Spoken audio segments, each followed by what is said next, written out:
in the garage quoted him around 6.7 thousand pounds to replace or do this job, and the parts alone only costed him, I think, maybe 900 pounds. So this one, the repair kit, and also you will need a oil change kit for this one as well.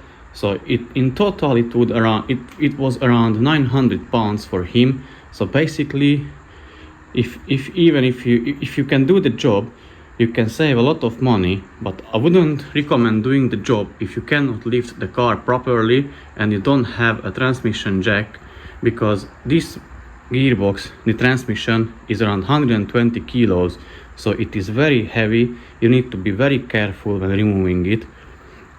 And also another story, that he had warranty on it, but they didn't honor the warranty because they said it wasn't done the oil change at the time when it was needed to be done. But the thing is, my brother bought it after that period, so I think it should have been done at 40,000 miles, and he bought the car with already around 7,000 on the clock. He has now between 70 and 80,000 miles on the clock. So even though if they would have honored the warranty, that only covers 2,000 pounds, and he had 10% excess, so he had to fork out another, I would say, 4,000-5,000 pounds from his own pocket just to get this done. So without further ado, let's change the parts on the valve body and the clutch basket, and then the gearbox can go back to the car. So today let's talk about the German premiums. That's my brother's car. It's a Audi A6 3-liter V6 biturbo engine, and here is the gearbox from it.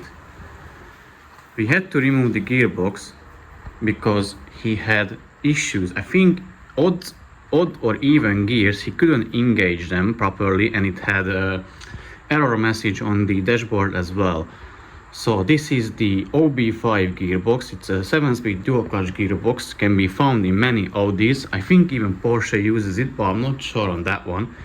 So the difficult part is to remove the gearbox, because once you have it removed and out of the car, you just basically replace the parts which are in the repair kit, put back the gearbox, do the adaptation on the car, and the car should be good. So basically, here is the valve body, the mechatronic unit, which is there at the moment, that one, and that's the clutch basket. So here is one drive shaft, which is still there, and from the other side is removed. I will show you where that is.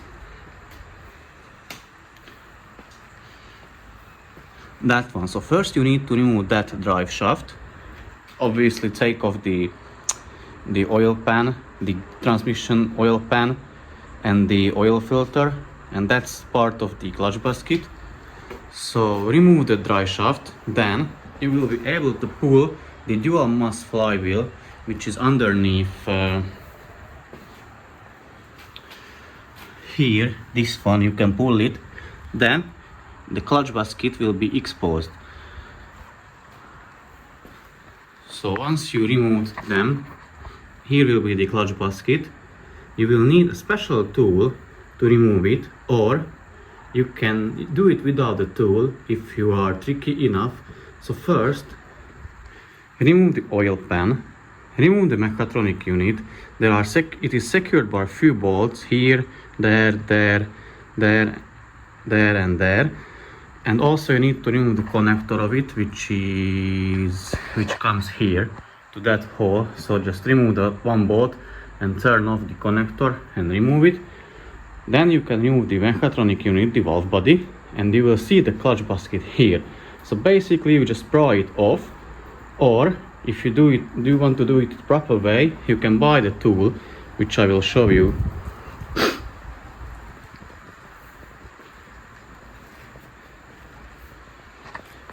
It is here. So basically that goes to the shaft of the clutch basket, and then you pull it off with this. And here is the clutch basket removed and dismantled. So you have outer and inner clutch discs. These are the frictional plates or friction plates. You remove them and then you expose the clutch plates itself.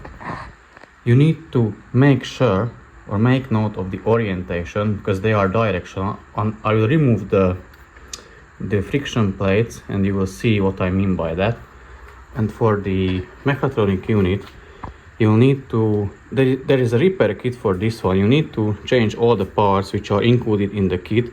So the electronic parts, 2 solenoids I guess, or 3, few rubber gaskets, other gaskets as well. Then you can reinstall the whole valve body or the mechatronic unit. So the parts are here, as you can see. This is the inner clutch, the small one.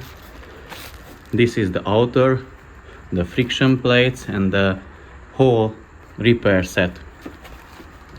Okay, the valve body is disassembled, so I disassembled what needed to be. The electrical wiring, as you can see, and I guess I found where the problem was, because this here, that piece, you see that rubber thing, it's missing from here, and the cables are somewhat broken as well, so it had intermittent issue. Anyways, we tested the solenoids, the old ones, and also tested the new one for reference, and they are 5.5 ohms or 5.2 ohms, and the old ones as well, so they should be fine. But even though they are fine, we are replacing them because it came in the kit. So we removed the 2 solenoids from here, one from here, and there are a couple balls. The small ones were T20 and the big ones I think T30. And here are the filters, so put the filters back on first, and the solenoids, this one as well. And as you can see, these rubber, I don't know what they are, things, they came in a different amount in the kit. So basically the solenoids get a new rubber cap, which is here. These 2 go to the solenoids, these go to the other solenoids here, which previously they didn't have, and the rest is going on this one and that one as well. So I assemble everything back together and show you how it looks like and what's the difference from this point. Now the solenoids are replaced, the 2 ones, the 2 solenoids, and this one as well. And as I said, the caps are different, the new ones. You see these green things on them, this is different, and previously these ones didn't have those green rubber thingies. Now they are included in the kit, so I put them on.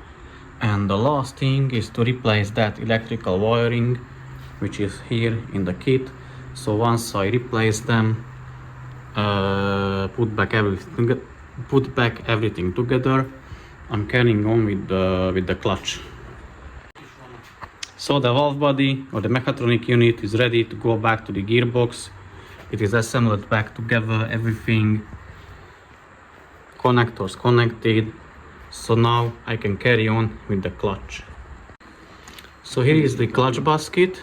I removed the 2 top friction plates from the clutch, and as you can see, it is directional. So this is the K1, the inner clutch, and the K2, the outer clutch.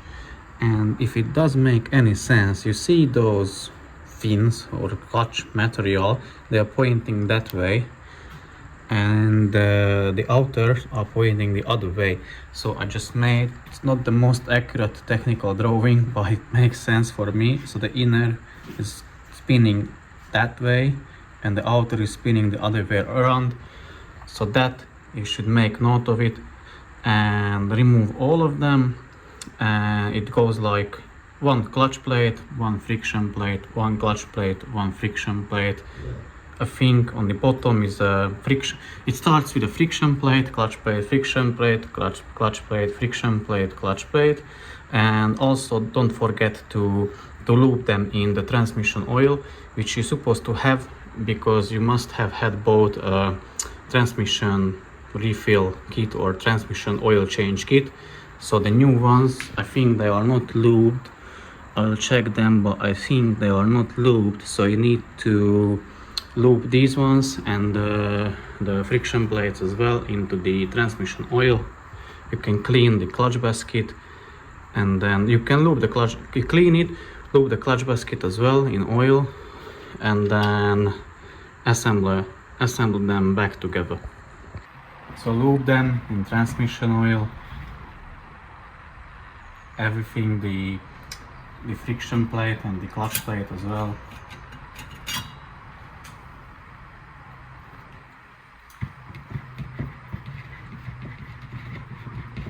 And as I said, make sure of the orientation, because this is wrong. The fins are pointing towards that direction, so it goes this way.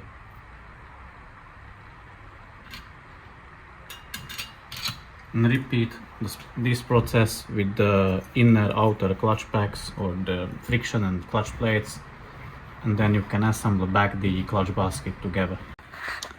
So the clutch is assembled back together. Here is the seal. So now you can put back the clutch first, back to the gearbox, obviously clean it a tiny bit, and then the mechatronic unit can be put back to the gearbox, put back the oil pan, and it can go back to the car.